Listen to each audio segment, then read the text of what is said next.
सीख करना है उनको, उल्टा लटका के मारेंगे ही भी उन कर्मचारियों को। अगर इस तरह करेंगे ना, याद रखिए वो हमको कानून लेना अपने आता है और चलाना भी आता है हमको, कानून के तहत क्या कार्रवाई करना है। अगर आप क्यों नहीं सुन रहे हैं तो फिर हमें चलाना आता है। मैं विद्युत मंत्री जी को यहाँ बुला सकता हूँ अभी, आप कहो तो 1 घंटे के अंदर, और अभी आपकी कार्रवाई क्या होती है मुझे पता है। ये सस्पेंड मतलब नहीं है। अगर सरकार के खिलाफ कोई कार्रवाई इस तरह की षड्यंत्र होगा तो मैं बर्दाश्त नहीं करूंगा। नहीं बाहर नहीं, उसको सबक सिखाना मुझे आता है। शहर का अध्यक्ष हूं मैं, मुझे सबक सिखाना आता है। याद रखिए, आप बर्खास्त की का कोई मतलब नहीं है। आउटसोर्सेज में कर्मचारी रखे, हमने सब आरएसएस भाजपा के लोग हैं जो उनके कहने पे चल रहे हैं, लंगा डाल रहे हैं। सही बात है। सब लोग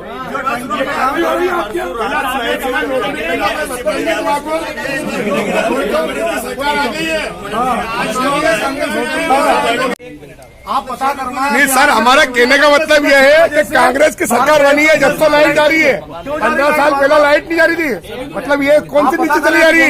ये कांग्रेस के साथ में सरकार बनते दूसरे दिन से लाइट जाने लगी कांग्रेस की, उसके पहले कभी लाइट नहीं गई 15 साल में। भाई साहब हम अभी I am knowing that which area is feeded from that feeder. अभी चुप रहो, 1 मिनट चुप रहो। यदि उन्होंने प्रॉब्लम बताई, इतनी चिन्हित करके बताई कि साहब ये ट्रांसफार्मर है, इस मंडी पे ये प्रॉब्लम है, चौरसिया को बुलाओ, उससे 11 kV के आप बताओ कि 11 kV पे इस फीडर पे कितने ट्रिपिंग आए। किसी वार्ड में सिर्फ 2 डीपी है, एसी चिमनी है इस वार्ड में। इनको फीडर बताया तो बोला 1000 रुपए कुछ में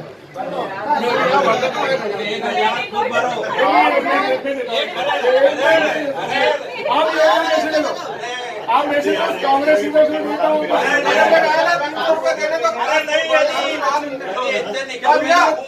गिरास कर दी उसको, भरवा दिया। भरवा देते। अरे नहीं, एक मिनट, नगर निगम को 1000 रुपए तगली और कमीनों की नगर निगम में सुन लो, भ्रष्टाचारियों की। मैं 1000 रुपए देता हूँ आपको, मेरे भ्रष्टाचार बंद खत्म करो। नगर निगम के भरोसे में काम होते, भ्रष्टाचारियों की नगर निगम में सारे जनता के पैसे खा गए चोर लोग, चोटे बैठे वहां तो बोला। ये आप जो है ना, ये सर से यदि नहीं सुने, लोक सेवक में यदि कोई नीचे का नहीं सुने तो इतना अधिकार है। आज अपन आए ना, आज हमारी अगर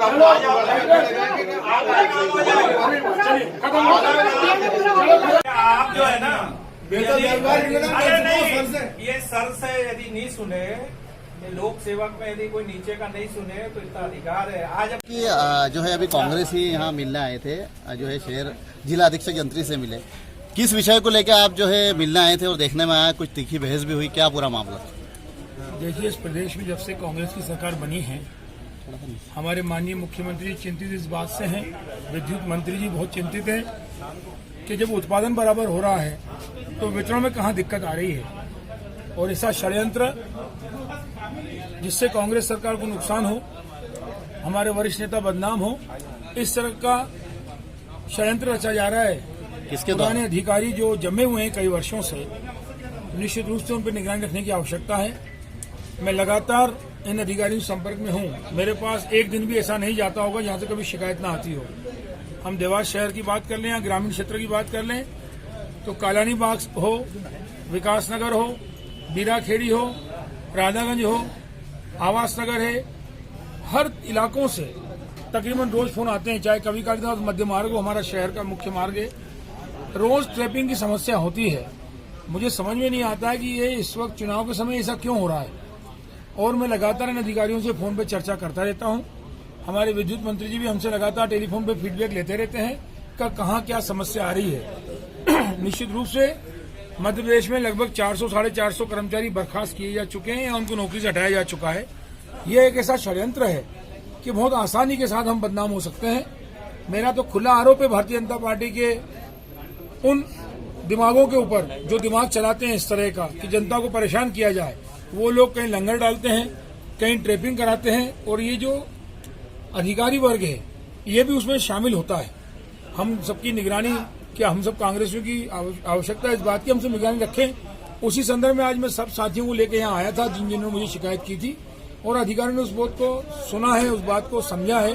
हमने कहा है कि सुधर जाए तो ज्यादा अच्छा है, वरना चुनाव के बाद हमें सुधारना आता है। आपने ये भी कहा है कि सुधारना भी आता है वरना उल्टा लटका देंगे। निश्चित रूप से कांग्रेस का जिला अध्यक्ष हूं, मेरी जिम्मेदारी बनती है कि मेरे शहर के अंदर अगर उपभोक्ता परेशान होगा, मेरी सरकार होते हुए परेशान होगा, तो मेरी जिम्मेदारी बनेगी कि मैं इनको सीधा करूं। कितनी बड़ी बात है कि एक डेडलाइन बंद पड़े को बरसों हो गए, 1000 रुपये नगर निगम नहीं भर पा रहा है। मैं नगद 1000 रुपये भी जमा करने को तैयार हूं। शर्म आती है मुझे ऐसी संस्थाओं पे जो मात्र 1000 रुपये जमा करने के पीछे 1.5 से 2 साल हो गए, 2 गाय मर गई, उसकी तरफ किसी का ध्यान नहीं है। का मामला है ये हमारे मोती बंगले इलाके का डॉक्टर मंसूर शेख ने इस बात को उठाया, जब अधिकारी ने पूछा कि मात्र 1000 रुपये मैं नगद जमा करने को तैयार हूं पार्टी की ओर से, उसको तत्काल हटाना चाहिए। ये छोटे छोटे काम है। हमें मालूम है कि नगर निगम के नेता जो बैठे हैं वो केवल माल भरने के लिए बैठे हुए हैं, वो काम नहीं करेंगे। देवास का सत्यानाश करने में अगर उन्हें हाथ है तो नगर निगम का बहुत बड़ा योगदान है। हम चाहते हैं कि देवास में बिजली की आपूर्ति निरंतर रहे। हमने चेताया है कि इस तरह की शिकायत आना नहीं चाहिए, वरना ठीक नहीं होगा। आपने आपके एक कोई कार्यकर्ता ने भी बोला था, तो आपने बीच में बोला कि अभी रुकिए जरा, आचार संहिता निमट जाने दो, तो क्या आपका तात्पर्य इस बात का है कि जो अधिकारी कर्मचारी क्षेत्र में शामिल होगा उसको छोड़ा नहीं जाएगा, बिल्कुल किसी कीमत में नहीं बख्शा जाएगा। ठीक सर, ये बताइए कि अभी जो है कांग्रेस का एक प्रतिनिधिमंडल आपके पास आया था और उन्होंने जो है शहर में बिना वजह अघोषित जो है विद्युत कटौती हो रही है उसको लेकर सवाल खड़े करे थे। क्या आपका कहना था सर? उनसे बातचीत हुई और अभी उन्होंने क्या बोला और आपने क्या आश्वासन दिया? अभी वर्तमान में जिस संदर्भ में आपने चर्चा कर रहे हैं उसमें यह अवगत कराना चाहता हूं कि वर्तमान में शासन के निर्देशानुसार घरेलू श्रेणी को 24 घंटे बिजली देने के लिए एवं सिंचाई श्रेणी को 10 घंटे बिजली देने के लिए निर्देश है। तदनुसार जो देवास संभाग की बिजली का सवाल है उसके रिगार्डिंग उन्होंने कुछ मुद्दों पर चर्चा करी थी। उनको जानकारी दी कि देवास शहर में जो विद्युत की आपूर्ति है 48 फीडर से की जाती है, एक सिंचाई फीडर है। यदि क्षेत्र को 4 जोन में बांटा गया है और यदि किसी जोन के किसी पर्टिकुलर क्षेत्र में समस्या आती है तो उसके शीघ्र निदान के लिए हमने अतिरिक्त दल भी गठन कर दिया गया है। उनके द्वारा कुछ पर्टिकुलर क्षेत्र राधागंज और कालानी नगर, इसके संबंधित अमोना, इसकी शिकायतें बताई गई। तो अभी उनके समक्ष असिस्टेंट इंजीनियर्स को निर्देश दे दिए गए हैं कि वे तुरंत उस समस्याओं का निराकरण करें। उनको आश्वस्त किया गया है कि हमारे द्वारा अतिरिक्त बल भी लगा दिया गया है और किसी भी प्रकार से यदि कोई कोताही करता है तो उसके विरुद्ध कार्रवाई भी की जा रही है।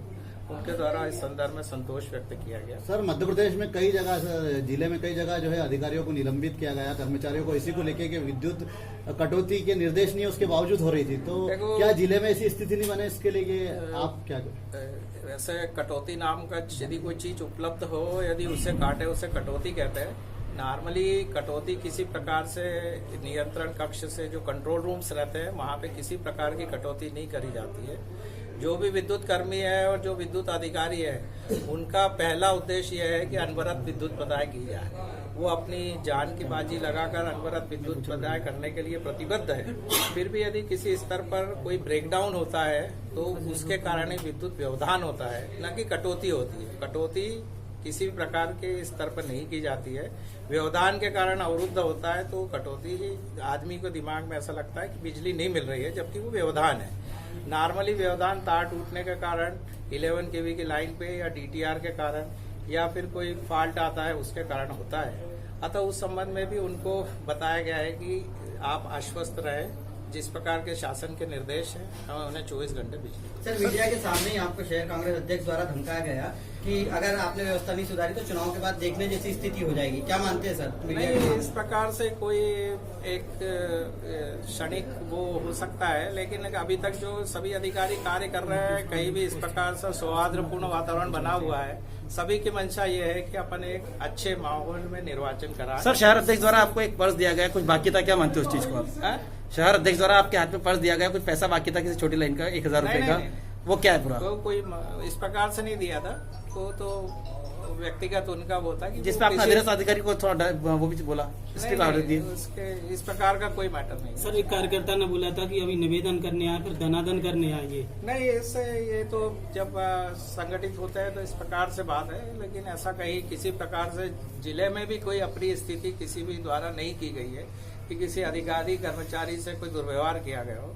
सारे लोग निर्वाचन के प्रति प्रतिबद्ध है और अच्छा विद्युत प्रदाय करने के लिए। Thank you sir. सर आपका नाम और डेजिग्नेशन? राजेंद्र नेगी, अधीक्षण यंत्री।